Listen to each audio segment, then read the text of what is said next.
नमस्कार दोस्तों। आज मैं सुनाने जा रही हूँ पुत्रदा एकादशी की व्रत कथा। ध्यान से सुनिएगा।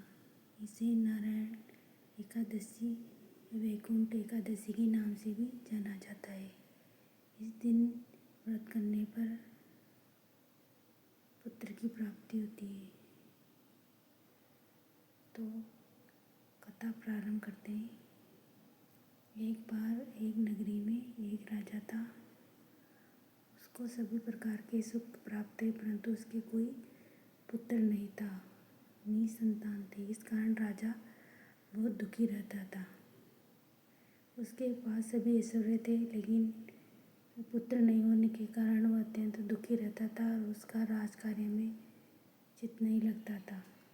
एक दिन राजा इस दुख से व्यतीत होकर दूर जंगल में निकल गया। चलते चलते उसने जंगल के पेड़ पौधे को देखता रहा। देखते देखते वो बहुत जंगल के अंदर चला गया। उसे ये पता नहीं चला कि वह कहाँ पर आ गया है। फिर राजा घूमते घूमते उसे बहुत प्यास लगी। प्यास लगने पर वह जलाशय ढूंढने लगा। जलाशय ढूंढते ढूंढते वह एक जलाशय के पास पहुंचा, जहाँ पर जिस जलाशय में बहुत से कमल के फूल लगे हुए थे और मगरमच्छ, बहुत से पशु जलीय जीव विचरण कर रहे थे और पास ही में बहुत से साधु संत यज्ञ कर रहे थे। तो राजा उन साधु संतों के पास जाकर बैठ गया और उन्हें यज्ञ करते हुए देखता रहा।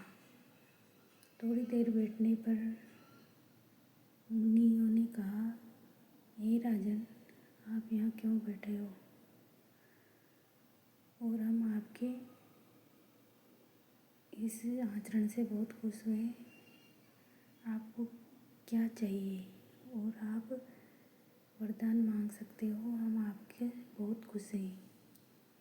तो राजा ने कहा मुनियों से कि आप यहाँ क्या लेने आए हो और यहाँ क्या कर रहे हो?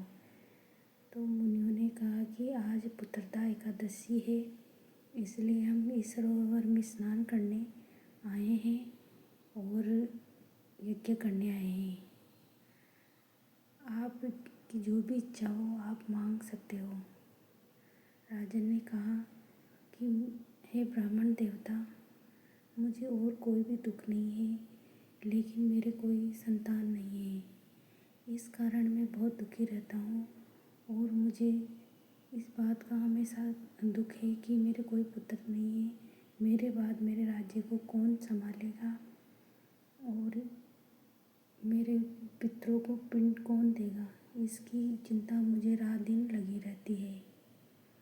इस पर ऋषि बोले कि आज पुत्रदा एकादशी व्रत है, आप इस व्रत को करोगे तो आपको निश्चय ही संतान पुत्र की प्राप्ति होगी और आपको अपनी मनोवांछित फल मिलेगा।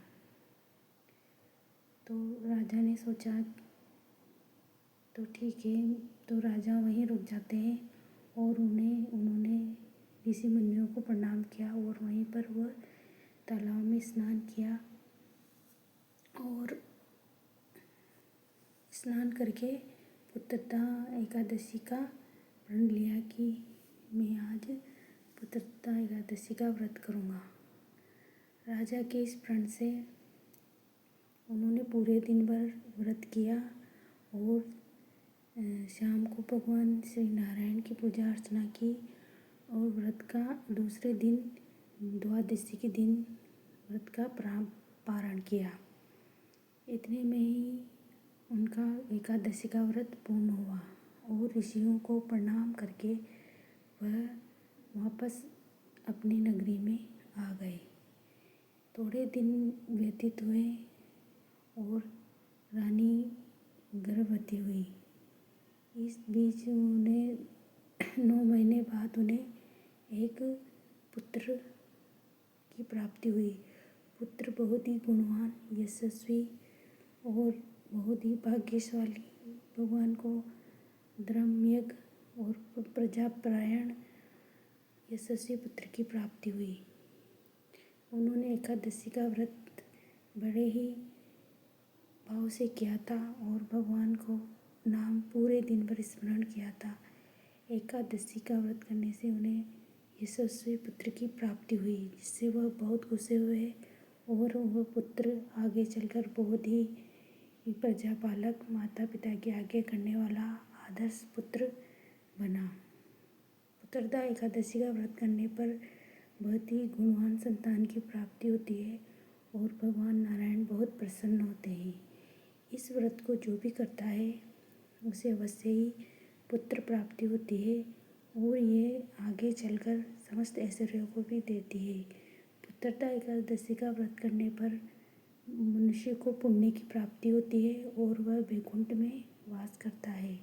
श्री नारायण का उसे हमें सानिध्य मिलता है। इसलिए भक्तों, आप सभी को ये पुत्रदा एकादशी का व्रत करना चाहिए, जिससे आपको भी पुत्र की प्राप्ति होगी। जिसे भी पुत्र प्राप्ति नहीं होती है वह इस एकादशी का व्रत अवश्य ही करें। श्री नारायण उनको अवश्य ही पुत्र प्राप्ति की संतान अवश्य प्रदान करेंगे। जिस प्रकार राजा को अनजाने में भटकते भटकते ऋषि मुनियों का संग मिला और उन्होंने पुत्रदा एकादशी का व्रत किया और उन्हें पुत्र की प्राप्ति हुई, उसी प्रकार जो भी व्यक्ति पुत्रदा एकादशी का व्रत करते हैं नियम से, उन्हें यशस्वी पुत्र की प्राप्ति अवश्य होती है। इसलिए सभी एकादशी का व्रत करें। जय श्री नारायण, जय एकादशी, जय श्री कृष्ण। आप सभी को त्रिदेव शॉर्ट में इसी प्रकार की भक्ति से संबंधित कहानियाँ मिल जाएंगी। आप चैनल को लाइक करें, सब्सक्राइब करें और इसी प्रकार की कहानियाँ देखने के लिए, नई नई कहानियाँ, नए उपवास व्रत की जानकारी के लिए चैनल को सब्सक्राइब करें। धन्यवाद।